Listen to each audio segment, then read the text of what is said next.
Hello everyone, this is Timothy Youngs, the Digital Apothecary, and I'm going to talk about my recent post that kind of went over all these different pharmacy-related startups, and I thought it'd be a good opportunity to just discuss what I did to break this all down and to discuss basically the different types of companies that are on my radar. So I'm going to get into this, and you'll see me mark on the screen here different things. So I did this with about, let's say about 9 different categories. In the previous time when I did this back in 2017, I basically had these medication dispensing and delivery separate. And the reason was because back then there's a huge push for medication delivery companies, and they were kind of these standalone items that really didn't have too much going on.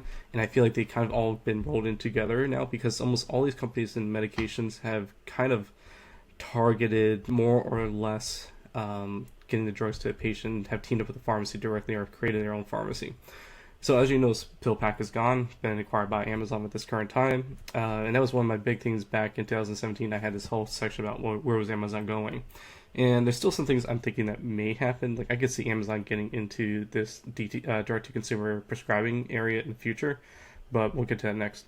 So Alto Pharmacy, Insightful, ScriptDrop, NoRx were on my list before. Medavail has grown. They're now also called ScriptDrop, basically little kiosks to basically get medications to patients. Dividose was there in the past. Medley and Capsule are both New York-based startup companies that I expect to expand as well in the near future. Pocket Pills and Phil as well. VetSource is new. I added. VetSource is basically focused on veterinary medications, if you can guess that. And then TruePill is really interesting because TruePill is tied to these guys over here. Because what TruePill does is almost like a central fill pharmacy for these direct-to-consumer prescribing companies that they take the medications and they fill them and they deliver them to patients. And I think that's a cool business model because it's probably not a lot of work for the pharmacists over there. They already know like what they're getting. It's birth control, ED drugs, etc. Get it out the door. I mean, probably can churn those out pretty quick. It's just the delivery and the licensing fees that they have to be worried about. NowRx is interesting because they did this publicly crowd-funded thing, and I think they got about $6 million in funding. But a lot of these guys have been getting money, but I think the money is also kind of it's interesting. It's either mixed. It's increasing or decreasing depending on who you ask.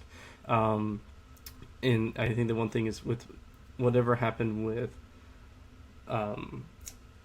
PillPack has kind of drawn a line saying, okay, well, are we going to keep in this? Are we going to exit? Were these guys trying to exit to like CVS, Walgreens? Walmart, for instance, was discussing acquiring PillPack at one time.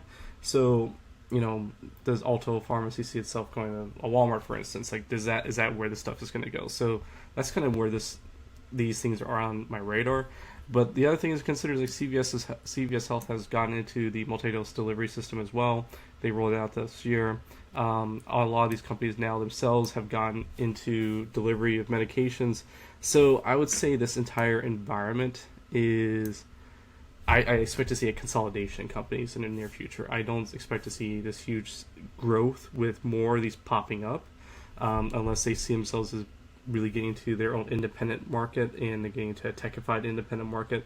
That might be where it goes, but outside that, I really don't see this kind of growing too huge. And I could be wrong, but I think the PillPack was probably at the height, and I think everything else now is going to come down the line. So let's jump into direct-to-consumer prescribing because this is where a lot of money has been dropped. You hear things about Roe receiving multi-million, NoRx getting multi-millions, hers and Hims, same company. It's huge. I mean, these guys are all tackling almost, I would say, the same diseases. It's all marketing at this current point as far as I'm concerned about how they're trying to make themselves stand out. You have the Pill Club, which is birth control, NoRx, birth control, PrEP, Keeps for hair loss, Maven is women's health, Hims is for guys, hair loss, ED, smoking cessation, if I can recall, her sexual health, primary focus, skin. Roe has gone to smoking cessation and premature ejaculation and ED.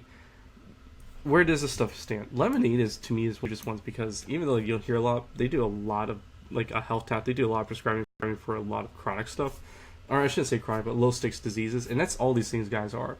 It's basically to me almost like Uber for physicians to basically prescribe medications on demand, and it comes down to basically if we think about telemedicine services, where are they allowed to do these types of things? And more or less, I would say right now, this has a lot of room to grow. The question is, will we see acquisitions start happening in the near future? Would, for instance, we see Amazon try to get into this? Would they take Roe, for instance, and start using PillPack to dispense the medications out of? Things like that. Could it take more on? Or more of these companies into it? This is a thing that I would say of all these, this is one that's huge on my radar because I see this is where a lot of the money's going to go in the near future and start kind of being churned out. Vitamins and supplements. In the past, what I had was just these guys here, Persona and Neutrogena or New. They're basically almost going for this whole genetic thing, like what's your genetic test saying, and based on that, what vitamins and supplements should you have. They're doing packaging, very multi-dose dispensing in strip packaging, a la PillPack. Then you also have Tespo, which went a complete different model. So instead of like the Uberification of care, they went for the whole, how do we make a Keurig system? And basically the vitamins are liquid. They go into this pod, you put it into water, and you drink out the vitamins, and you order more pods. I think it's an interesting model, so I'm curious to watch where they go. And see what ends up happening. I'm going to bounce over here to digital therapeutics. I like this space. I really, really, really love this space. Digital therapeutics to me is going to be the future of care. I think evidence-based software, apps, and such, even tied with hardware and like sensors and such, is going to be the future. The question will ultimately be, in the pharmacy space, is will pharmacists be able to dispense these things? So when I put this together, one thing that actually happened that kind of caught me off guard was CVS announced they were teaming up with a digital therapeutic company for sleep. And you see CVS going to the Health Hub model. I would say I would like to see more of these companies like Pear Therapeutics with their substance use disorder app, Reset, and then Reset O for opioid disorders, Volantis, diabetes, and then Kaya with chronic low back pain, and Click Therapeutics with nicotine, and all these kind of really pushed to get into the pharmacy. I mean, Pear's being backed by Novartis right now. Click is being backed by Otsuka. So, I mean, if you were in a pharmacy and like you're dispensing, let's say Suboxone, if you're dispensing something else, and someone's looking for a tech system to help them out with a problem, even like depression or something like that, we know we can deliver CBT electronically. And having an evidence-based app that can do this kind of services, it really looks to me like a no-brainer. The question, though, is why would you want a pharmacist to prescribe and dispense this there to say? Do we get reimbursed for this model? Is this a push? Does this add some kind of value-based outcome? I don't know. I would like to see some real-world evidence that would say one way or another where this would go. But I would say this is probably one area that I would like to see really expand in the next like 5 or so years, because I could see big opportunities there for pharmacy. Along with that are these, what I call personalized pharmacy services. I'm not going to go into too much detail with these because they are kind of spread out. Like you got VacuHealth, which helps out with different things, and Aspen RX, which almost like wants to be Uber for pharmacists. And again, the business model I'm really curious about. DocStation, UScript Digital Pharmacist, which I think was very much similar to Prescribe Wellness, which now has been acquired by Tabula Rasa. So we see all these different companies that I think are helping to push beyond this product-based model where you just dispense medications and you make your money based on what you're dispensing or selling in a pharmacy, to providing a service that you can then charge for.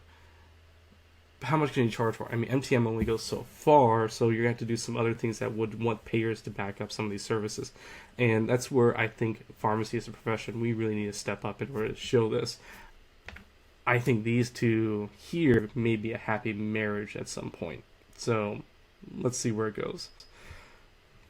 And also so I'm going to bounce to chronic disease management. Now, if you've been watching my comments on chronic disease management for the past year, you'll hear that I'm actually a big critic of these guys. I like them. I really, really, really like them. Don't get me wrong. I think they do very well for a lot of patients. But I think there's a small subset of patients they can't impact.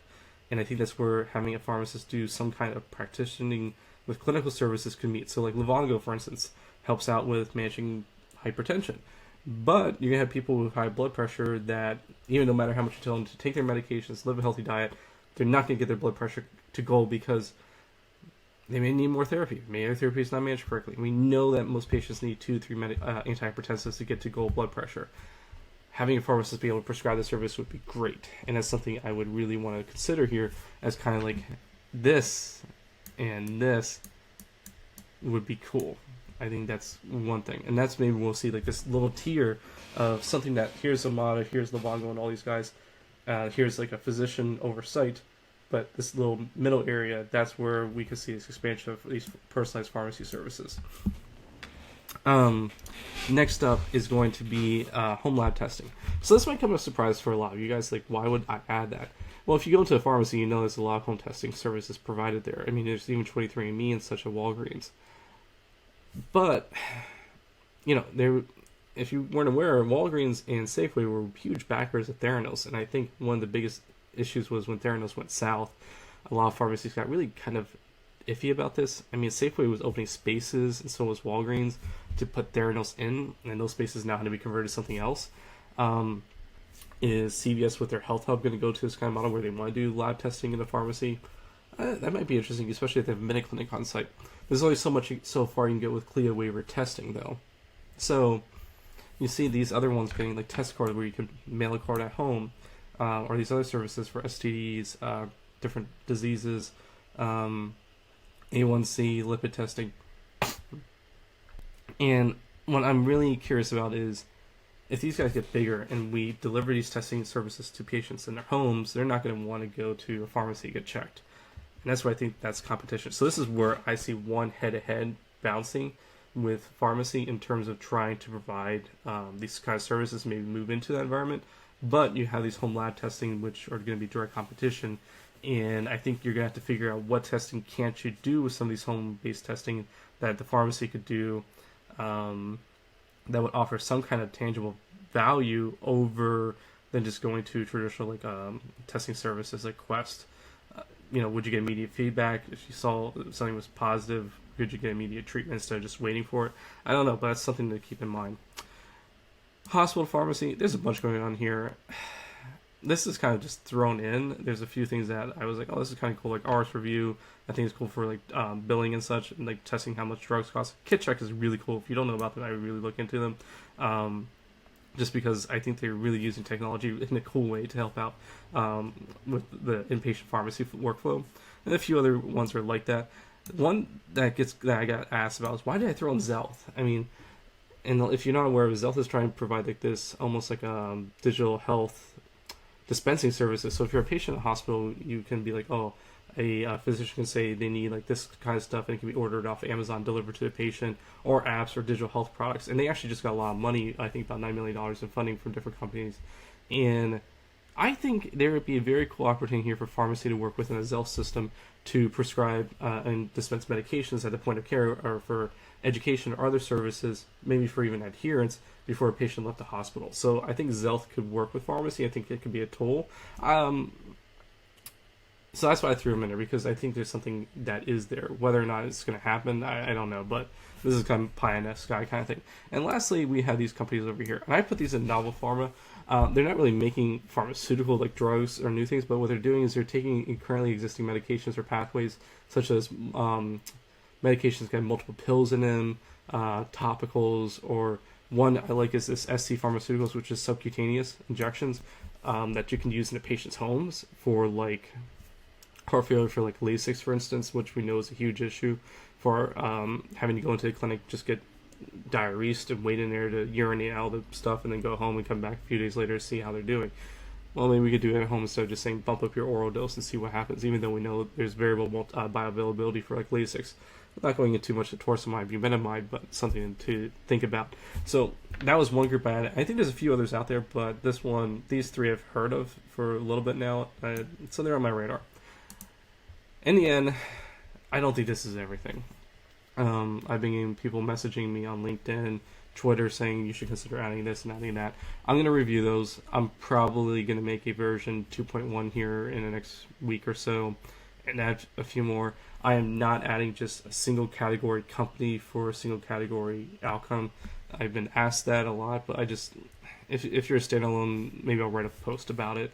I don't feel like it goes into infographics just so you can highlight just one company that stands out that really, you're going to have to sell me better on it, I guess, at the end of the day, is what I'm saying.